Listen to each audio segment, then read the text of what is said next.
tagal mo masabi natin na totoo na ang topic natin.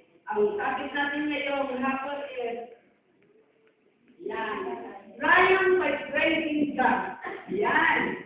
Diba, kapatid, kung tayo ng mga problema, ng mga kapilatian, hindi niya sinanam. Ang sabi ko ng Panginoon, ayan, ang katagumpayan ay pamamagitan ng pagpupulit ng Diyos. Amen! Hindi ba na tayo doon? Amen! Yan! Sabi po ng John 43 verse 5, why art thou cast down, O my soul? Why art thou disquieted within me? Hope in God, for I shall yet praise Him, who is the help of my confidence and my God. Mga kapatid, sinishorten ko lang po yan. Ang sinasabi ko, hope in God, for I shall yet praise Him. Yan. Sa Diyos po tayo umasa. Yan. Actually po, ito po ay salita po ito ng isang author po na sila po ay nagsapo na sila po ay nagkakaroon ng isang panuntutan na hindi na siyang award sa Panginoon. Tayo kaya pag hindi na tayo nag-award sa nuntutan. O pag hindi na nakapunta sa simbahan at nakatulog sa gawain, ay salamat, nakapinga na nakakang karoon. Diyan ganun, di ba? Ito po yung writer nito at ganun din po yung transport ito. Ganun po sila nagdaman nila sa lututan. Kaya sabi nila, ang pag-asa nila ay sa Diyos. Kaya sila po ay muling naagit sa Panginoon. Kaya ngayong hapon po mga kapatid, nais po ng Diyos i-flip po yung mga kalututan natin, yung mga different life natin, yung mga pagkakalo natin sa buhay. Sa mga magitan po ng ating sa experience, they praising to God. Ayan. Now, most ang kapatid, kadalasan po, we fail to praise God. Talaga yung kaya bakit? Bakit ko sinabi we fail to praise God? Kasi kung kadalasan ay nakapag-aabit ang sayang nakapag-cover tayo sa Panginoon when it comes to the church. A fellowship, a Bible study, sa gathering ng Christian. Pero kung wala po yun, ay wala naman pagpupulit sa Panginoon, di ba? Kasi ang daming trabaho, at sabihin na, hindi pa po na tayo gano'n, itang mo, ang dami ng trabaho kung ano tayo. Kaya ka na lang isa wala na ng panahon. Kaya ang tao ay naging talunan. Yan. Na hindi ang sinagalaman na kung magitan sa kanan, tapos ulit sa Panginoon, tayo ay magkaroon ng katagumpayan. Ayan. Amen! Amen! We feel makapit na bukulang po tayo sapagkat nakakarami natin ng problema. Ito po ang mga problema natin. Ito. We feel because, ayan. Ayan. Ito sa really problem. Ayan. May problem, trial, temptation, trouble. Galapit na yan. Yan po mga kapatid. Dahil yan, pwede po tayo na magpupuli sa Panginoon. Kasi dami po mga problema. Mag-aalon sa buhay natin. Problema sa asawa, problema sa anak, sa kapitbahay, sa kabulan, sa biyanan, sa kapatid, sa lahat ng bagay. Sa kawalan. Diba? Problema lahat. Alam mo, lalo po tayong mga nanay, tayo po ang na-encounter ng so-much na problem in life. Amen! At hindi po yung mga sinasabi ng bigyan ng pera, bahala ng mga diba? Ang kampanya sa pera, isang pinakamalaking problema sa buhay sa kabayan. Paano mo po hati-hati ito po konti? Diba? Pero tayo sa ng kalala at lahat ng mga kapatid, mapagdalog pa yan doon natin ang lahat na ito. Ayan! Mga kapatid po, tayo po ay magpupuri sa Panginoon. Ayan. Kaya dapat po tayo ay nagpupuri sa Panginoon. So, ang result po nito kapatid, ng mga problema nito, itong lahat ng ito, is discouragement in life. Ayan. When we discourage, kapag po mag-play ang discouragement dahil po sa, ayun, sa mga problema yun, mga kapatid, ang nangyayari po sa atin ay nagkikaroon tayo ng self-pity. Yung awa sa sarili. Which is, hindi po maganda yan. Kapatid, kadalasan sa atin, nagkakamay ng awa sa sarili and we go to despair. Ayan po. O sa ganun siya, nagkakamay, self-pity, yan, nagigis na naluluto tayo sa ating mga buhay. Now, praise enable us to win over discouragement. Ang pagpupuli daw po. Kaya kapag tayo po kahit na walang ulan, kahit na ano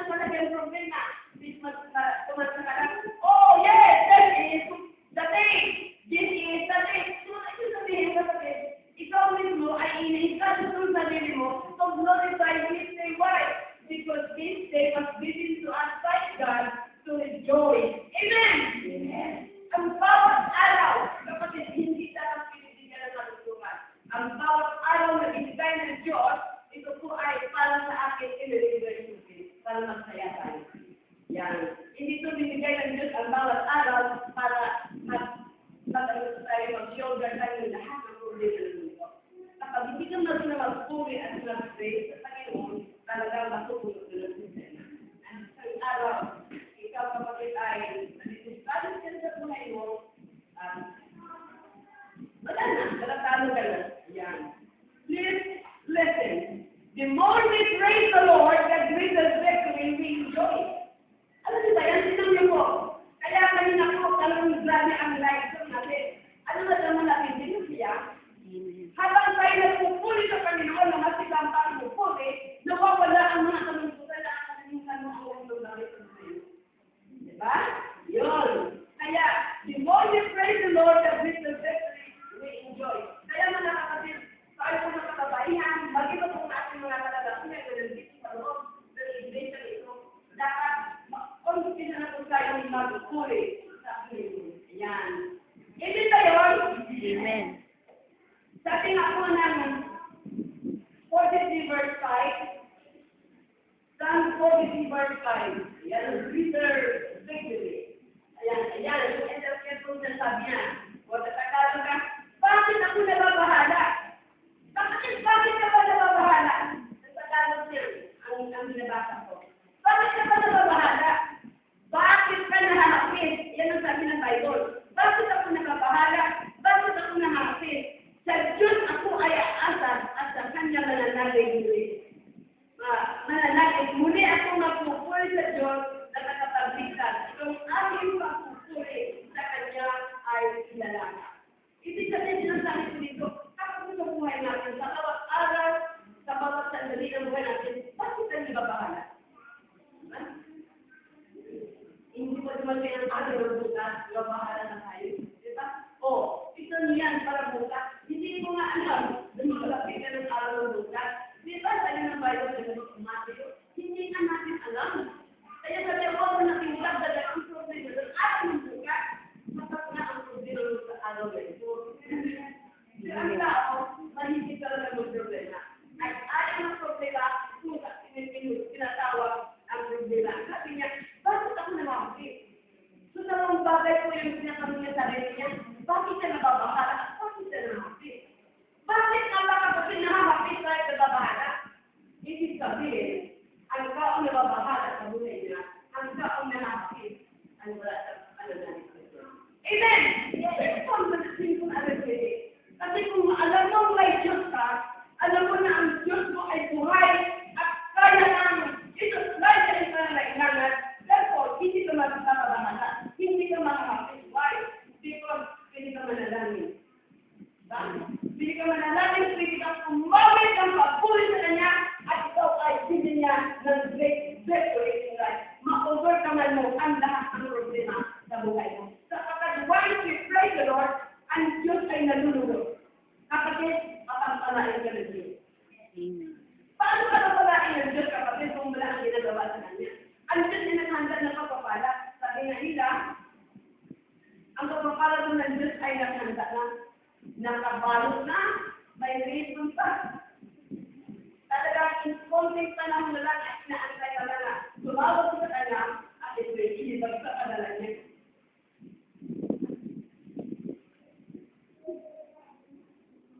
Now, bakit na Diyos may pinakagalakan? Ang bigay niya, ang katulungan sa kailangan, dahil nakita niya, napaliwala ka sa buhay mo. Dahil nakita niya, naalaan mo lang sa araw ng linggo. Yung ibang araw, ay wala. Diba? Sa ibang araw, alam mo yun na naalala natin, yun din naman natin, ay nandito niyo, mura dito, mura doon, galit dito, galit doon, away dito, away doon. Ayan, sumbatan dito, sumbatan doon. Yun. O, sino nga yung pinupuli natin? Diba? Pero pag-gamitin mo, kapatid, hallelujah, praise the Lord. Hosanna in the highest! Diba? Lord, thank you for this wonderful day, for this new day, for this brand new day, and thank you for the new life. Diba nalilog ng Diyos? Napalagay niyo kaya pagkalagay ng Diyos? Wala kang sa inyo. Kung ang nanay, sa sa maliit na kapatid, hindi ubusin ang pagkain mo, baka ubos mo ito ka. Inuubos ang bata. And then, ikaw, nandun ako, ibigay ka. Hopeless and Diyos ang Panginoon. Sabi ng Panginoon, sabi niya, don't worry about anything. Sabi niya, pray about everything. Just tell God your needs and don't forget to thank Him for the answer to your prayer. Believe us for it. So, napakasimple. So, bakit ka nababahala? Bakit ka nahahapit? What is the problem? Yan. The problem is that the word inside Him. Inside. Ang katalanan, ang tumigil para huwag kang magpuri sa Diyos. Ano ba yan? Ang katalanan, hindi ako pinitigil ka. Inaalis niya sa'yo ang joy sa puso ko. Kaya, wala kang joy. Kaya, ang nasa iyo ngayon, simango, kaidakan, problema, kaya managalang mo ka na kapatiran. Tapos itumusta ka, puno ng problema. Hindi yung, well, let's know. Diba? Mas mabuti ng dati. O, diba? Mabuti ba ng dati ang buhay natin? O, mas grabe ng dati. Diba? Mga Christian, talagang hindi tayo kailangan nababahala. Dahil ang ating buhay ay nakakambay ng Panginoon. Amen. Amen! Amen. Dapat intindihan natin yan mga nanay. Sayang ko na wala isang nanay. Pero, okay lang. Ano yung kanina? Kasi sundari. Nandun kami sa Maridas, kasi kami ng Excel, yung nagiging prayer ministry. And then, ano nyo? Talagang, kaya itong hapon ito, bilang pinalasas ng Panginoon na, yun na yun. Alam mo rin, paano hindi makapitan muna? Hindi alam.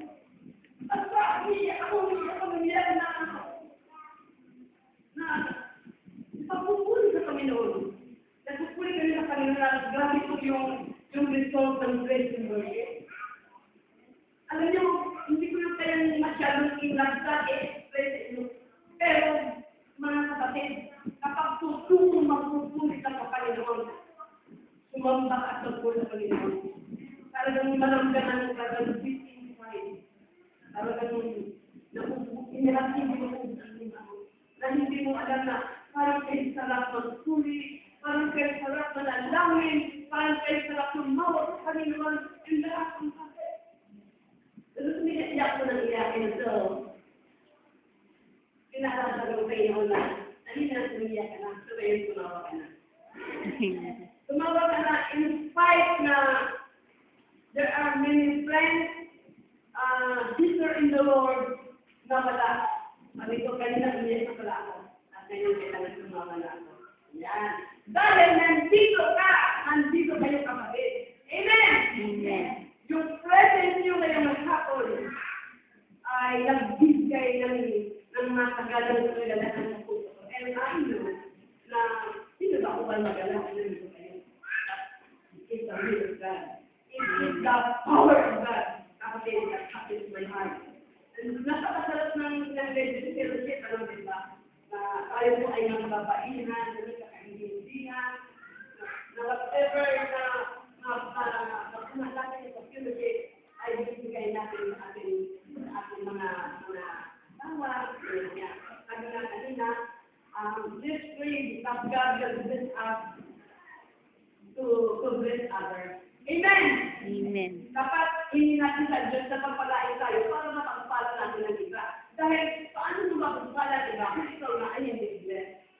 Ayan. Katulad na mabahay na Diyos yung ulit sa kanina na ginawa siya na mag-anak sa mga nagdiliman. Sabi niya, Lord, paano ako maglihan? Sabi niya, ako nga nangailangan din ng gamot kasi may sakit sa diabetes, may high blood siya. So, ilang kaya yun ng Panginoon para to bless others.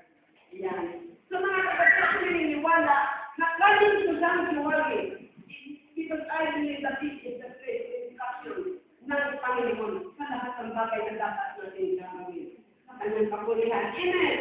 Kaya sa halika tayo na nagbabalot at napapahala, dapat tayo po ay magpuli na lamang sa Panginoon. Amen! Ano man po mga bagay sa buhay natin? Wala ka naman magagawa. Ha? Anong halimbawa? Ano nila ng pera? Huwag na mahutang. Ako sa bahay mo, kung may bigas na nandiyan eh. Nagbaga na lang makasamba ka, kampay man Diyos, kulinis man Diyos, magbasa ka ng Bible. Hindi ba? Mas maganda yan. Pero hindi mo alam kapatid, itong sinasabi ko. Hindi natin alam ang gagawin ng Diyos sa buhay natin. Amen? Amen. Dahil ang Diyos ko ay buhay, makatawiriyan, at may nagagawa ang Diyos sa buhay natin. Yun ang alam ko. At talagang alam ko. At yun ang sinasabi ng Bible. Kaya nga sabi ng Panginoon, just come unto me, so and labor, and hate the living, and I will give you rest. Tapos yung nakakapit, huwag ko na bahala, huwag ko makapit. Umakit na sa Diyos. Sa pamamagitan ng panalangin at pagpupuri at pagsamba sa kanyang dakilang panalangin. Why do we need to praise God? Why? Because God is good. Amen. Mga kapatid, we praise God because God is good. His goodness endures forever. Mga kapatid, ang kanya pong kabutihan ay hindi rin nagmamahal. And then, God is love. Yan. Mga kapatid, sa pamagitan ng pagsunod ng Diyos sa pinang pag-ibig, unconditional love of God. Nandito tayo. Di ba nagkaiba-iba yung lugar natin? Bakit tayo nakatipon? Bakit tayo ngayon sa nakilala at nagmamahalan? The love of God. Yan. Nabalay siya sa fruit dahil dahil ang pag-ibig, grabe kapatid, na hindi mapansiyan kanina. Talagang ang pag-ibig ng Diyos is unconditional. Kahit anong klase yung tao sa kapatid, kapag ko rin lumapit mo kayo sa pag-ibig, bumalik ko sa talagitan ng Panginoon. Na walang gula sa kanyang tuloy. Because tayo po ay in-create ng Panginoon. Sabi niya, hindi pa tayo na lang. Kundi, bilang in-create tayo ng Diyos sa kanyang kawalan. Hallelujah. Then it was Lord, because God is faithful. Yan. Na ang Diyos wala kapatid ay ito pa. Kapag ang Diyos sa kanyang mga pangako, sa kanyang salita, pag sinasa mo ang Bible at ang lahat ng mga pangako ng Diyos, say ano yan? Kinig to the Lord. Ang sinasabi ko minsan kapatid yung nasasabi na ginawa ko rin yan, ginawa nangyari. It is because you are not living in accordance to the will of God. Hindi ka kasi namumuhay ng ayon sa kalooban ng Diyos. Kung pagkakasal, hindi ka kalugod sa Diyos. So, explain mo lang yung promises niya, ganun hindi ka kalugod. At kung ganun bata, nagbawa ka ng anak mong disobedience, ganyan, suwain, lumandatan sa magulang, pagkatapos sabihin niya sa iyo na, Nay, sabi mo pag nagbubugang gabi, binibigyan mo kami. O, binigyan mo ba siya? Hindi. Sabihin mo pa sa kanya, alam mo ba nang sa ganito sa akin siya? Eh di, inuutos ako, ayaw, at ang ganda-laro. Sabi ko na siya, sumisa mo na. Ayaw na sabi pag may niya, ito, gusto na siya. Iyong kalaman, yung kalaman ka. Hindi ka nila siya. Parang siya, ito, kurang na siya. Kaya sa halip na kami nagmatak, pala ang maganda ko sa kanilang ito, pala mula sa Diyos. Hindi niyo alam, ito na siya yung mga kasama. Lord, bakit? Hindi mo niya, bakit ito yan? Ito ang silay ko. Bakit ito na alam? Kailangan ko rin, because malapit kang humingi sa kanya, pero ang buhay mo, malayo sa kanya. Hindi ka kalulog sa kanya. Kapatid, mamuhay ka ng ayon sa kalulugan ng Diyos, mamuhay ka ng kalulugod sa harapan ng Panginoon. Then, tingnan mo, claim the promises of God. Then, makita mo kung hindi niya gagawin. God is faithful in all His promises. Whatever God has promised in the Bible, He will do it. Because God is faithful. Amen! Palakpakan na natin ang Panginoon. Hallelujah! Praise the Lord. That's why God is merciful. Maawain siya. Kapatid, minsan, naasoswa tayo, may mga kapitbahay tayo, may mga meron tayo na maawain sila. Di ba, maawain sila? So, yung pagka maawa ay ng tao, ay nag-video sa sinayanan. Yan, isang araw ko nabulit sa iyo na naging awa niya. Pero ang Diyos, kapatid, ang kanyang awa ay hindi kapatid. Na siya po ay talaga maawain. Pag sinabing maawain, talagang maawain. And what's more,